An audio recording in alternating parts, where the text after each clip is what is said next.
Ang lihim sa lumang bahay. I am Teresa.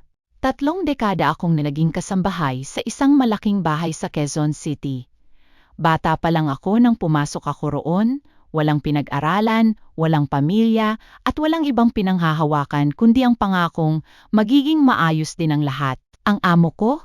Si Don Emilio, isang kilalang negosyante, mayaman, tahimik at walang anak. Ayan ang akala ng lahat. Araw-araw, pareho lang ang takbo ng buhay ko. Linis, luto, laba. Pero may isang bagay na kakaiba. Bawal na bawal pumasok sa isang silid sa ikalawang palapag. Laging nakalock, laging tahimik. Isang beses, napagalitan pa ako nang mapalapit ako roon. "Huwag mong gagalawin yun," madiing sabi ni Don Emilio. Simula noon, hindi ko na sinubukan. Pero hindi nawala ang tanong sa isip ko. Ano ang nasa loob? Isang gabi, biglang dinala sa ospital si Don Emilio. At kinabukasan, wala na siya. Tahimik lang ang buong bahay. Walang kamag-anak, walang nagluksa, ako lang. Ilang araw ang lumipas, dumating ang abogado. "Teresa," sabi niya, "ikaw ang nakapangalan sa testamento." Nanlaki ang mata ko. "What, me?" Tumango siya. "Ipinapamana sa iyo ang buong bahay at lahat ng ari-arian ni Don Emilio." Hindi ako makapaniwala.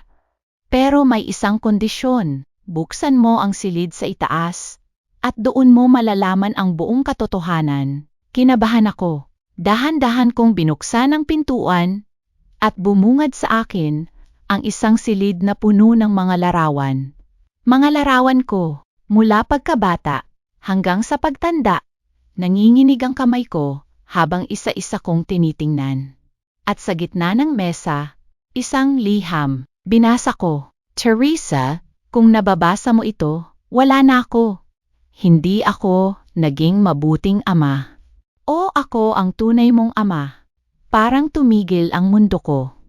Ako ang nag-iwan sa iyo noon sa ampunan dahil sa kahirapan. Wala akong lakas ng loob na harapin ka, kaya pinili kitang alagaan mula sa malayo. Kinuha kita bilang kasambahay, hindi para pagsilbihan ako, kundi para mabantayan kita at mapalapit kahit hindi ko sinasabi ang totoo. Araw-araw kitang nakikita, araw-araw kong pinagsisihan ang lahat. Patawad, anak. Napaupo ako sa sahig. Lahat ng alaala, bumalik. Bakit iba ang tingin niya sa akin minsan? Bakit parang mas maalaga siya sa akin kaysa sa iba? Ngayon ko lang naintindihan. Hindi siya amo. Ama ko siya. Hindi ko man narinig ang anak mula sa kanya habang siya'y buhay. Iniwan naman niya ang lahat para sa akin. Pero higit sa yaman, iniwan niya ang katotohanan at pagmamahal na matagal niyang itinago. The lesson. Ang mga taong akala natin ay malayo sa atin, sila pala ang may pinakamalalim na koneksyon sa buhay natin. At ang katotohanan, kahit gaano katagal itago, lalabas at lalabas din.